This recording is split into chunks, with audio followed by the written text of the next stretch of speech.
অনেক কষ্টের পরে আজকে আমাদের টমি আবারও আমাদের কাছে ফেরত আসছে।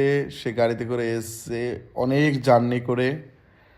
সে এখন গাড়ি থেকে নামবে, কিন্তু তাকে শিকল দিয়ে বাঁধা রাখা হয়েছে। আমার বড়দা গিয়েছিল আনতে, এই যে তাকে এখন আমি নিয়ে যাব, কিন্তু সে এখন জায়গাটা তার খুবই চেনা চেনা লাগছে এবং সে এখন এই যে টয়লেট করলো, কারণ সে জানে যে আমি বাসায় গেলে পরে আমি আর বাথরুম করতে পারবো না।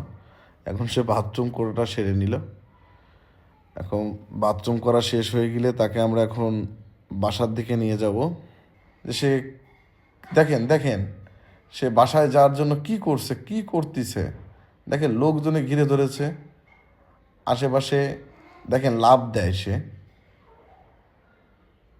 সে কিভাবে কত শক্তি খাটাচ্ছে সে। দেখেন এর দরজার সামনে এসে সে দাঁড়িয়ে গিয়েছে। এই যে আমার আর একটা ডিজে, দুইজনে এখন মানে তার বন্ধুকে সে পেয়ে সে খুবই খুশি। তাদের মধ্যে এখন খুনসুটি চলছে। এটাকে মারামারি বলবেন না, এটাকে ভালোবাসা বলবেন। যেমন আমরা এক একজনকে দেখার পরে আমরা কতটা খুশি হই।